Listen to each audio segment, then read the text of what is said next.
1993, the president dismissed Nawaz Sharif and his parliament, but Nawaz appealed to the constitutional court, which reinstated him as prime minister. اس وقت کے جو صدر تھے انہوں نے بھی نواز شریف کے گورنمنٹ کو اور اس کی پارلیمنٹ کو تحلیل کر دیا، ختم کر دیا، لیکن جو نواز شریف ہے اس نے جو آئینی عدالت تھی اس میں اپنی اپیل جمع کروائی، جس کے بعد اس نے دوبارہ سے پرائم منسٹر کے طور پر نواز شریف کو دوبارہ سے کام کرنے کی اجازت دے دی. Not surprisingly, relations between president and prime minister were so bitter that the government was at a standstill. جو اس وقت کا پریزیڈنٹ تھا اور یعنی وزیر اعظم اور صدر دونوں کے بیچ میں جو اختلافات تھے وہ بہت زیادہ تھے، یہاں تک کہ جو حکومت ہے وہ بہت مشکل، بہت کمزور ترین حالت میں موجود تھی. Both agreed to resign together. دونوں نے اس بات کا فیصلہ کیا، اس بات پہ متفق ہو گئے کہ دونوں اکٹھے اس کو ریزائن کر دیں گے، چھوڑ دیں گے دونوں اپنے اپنے عہدے. New elections in October returned Benazir Bhutto to power with Farooq Ahmad Laghari as president. اکتوبر میں نئے الیکشن کروائے گئے جس سے دوبارہ سے بینظیر بھٹو جو سی ہے وہ وزیر اعظم بن گئی اور پریزیڈنٹ جو سے صدر جو سے اس وقت فاروق خان لغاری تھے. Relations with India deteriorated and both countries admitted to having a nuclear capability. India کے ساتھ جو تعلقات ہیں وہ تباہ کن حالت تک پہنچ چکے تھے، بہت زیادہ بگڑ گئے تھے، لیکن دونوں جو ملک تھے وہ ملک ہیں وہ ایٹمی صلاحیتیں رکھتے ہیں. Fighting increased along the ceasefire line in Kashmir. جو کشمیر کی جو حد بندی ہے جس کو سیز فائر لائن کہتے ہیں، وہاں پہ جو سا ہے لڑائی شروع ہو گئی. Bombing and political violence spread through the country, especially in Lahore.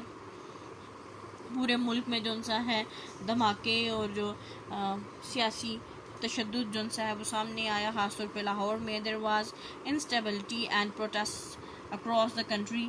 پورے ملک میں جو سا ہے ہنگامے شروع ہو گئے، احتجاج شروع ہو گئے، اور جو گورنمنٹ ہے وہ سٹیبل نہیں رہی، یعنی اس کی حالت کمزور ہو گئی، کمزور ترین حالت میں گورنمنٹ اس وقت موجود تھی.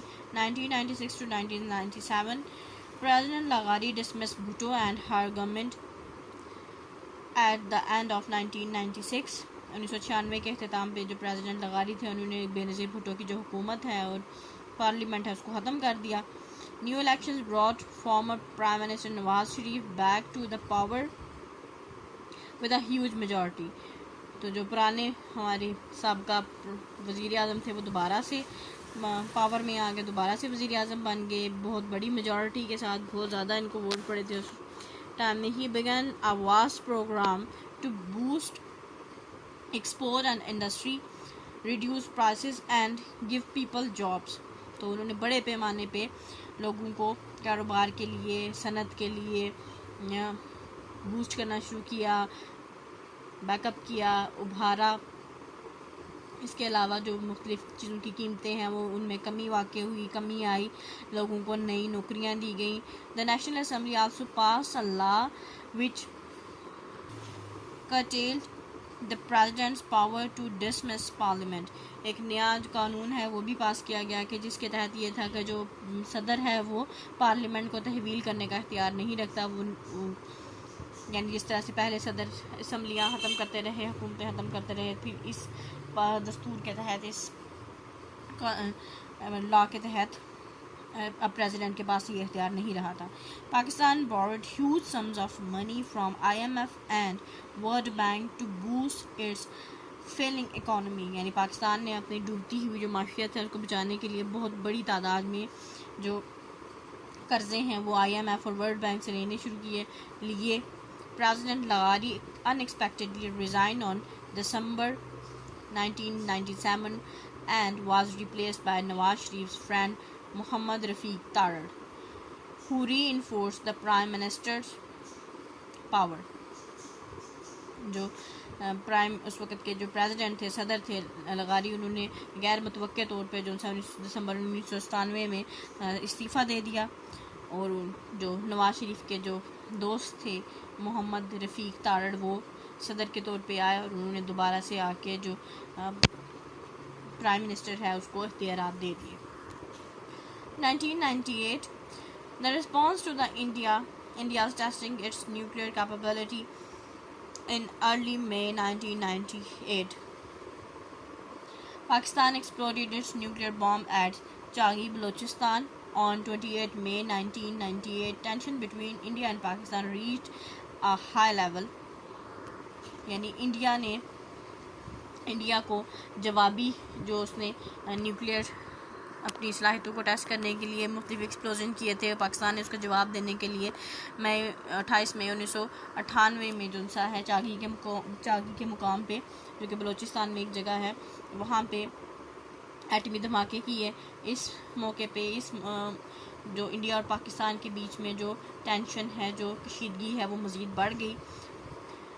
1999 Benazir Bhutto and her husband were found guilty of corruption in a Pakistani court, sentenced to a prison term and fined $8.6 million.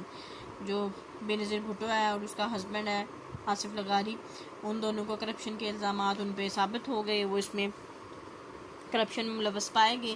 Pakistan کی عدالت نے ان کو سزا کے طور پہ ان کو قید کیا، اور اس کے علاوہ ان کو $8.6 ملین کا جرمانہ بھی ہوا۔ Benazir Bhutto was out of the country at that time and remained in exile till October 2007۔ اس وقت جو بینظیر بھٹو ہیں وہ ملک سے باہر تھی اور پھر جلا وطن ہی رہیں، وہ ملک سے باہر ہی رہیں اکتوبر 2007 تک۔ While her husband was arrested and jailed، جبکہ اس کے جو ہسبینڈ ہیں، جو شوہر ہے بینظیر بھٹو کا، آصف علی زرداری، اس کو گرفتار کر لیا اور جیل میں ڈال دیا گیا۔ India's Prime Minister Vajpayee drove by bus from New Delhi to Lahore, where he signed a treaty with Nawaz Sharif not to use nuclear weapons, but later the conflict in Kashmir intensified with the Kargil episode۔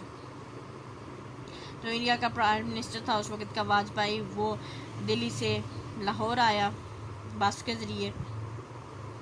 یہاں نواز شریف اور اس کے درمیان میں ایک معاہدہ طے پایا، جس میں یہ تھا کہ نیوکلیئر جو ویپنز ہیں، جو نیوکلیئر ہتھیار ہیں، ان کو استعمال نہیں کیا جائے گا۔ لیکن بعد میں کارگل کا جو مارکہ ہوا تھا، اس کی وجہ سے دونوں ممالک کے درمیان میں جو کشمیر ایشو ہے، اس کے بیچ میں کشیدگی میں جو سا ہے وہ کشیدگی زیادہ ہوئی، کمی کی بجائے۔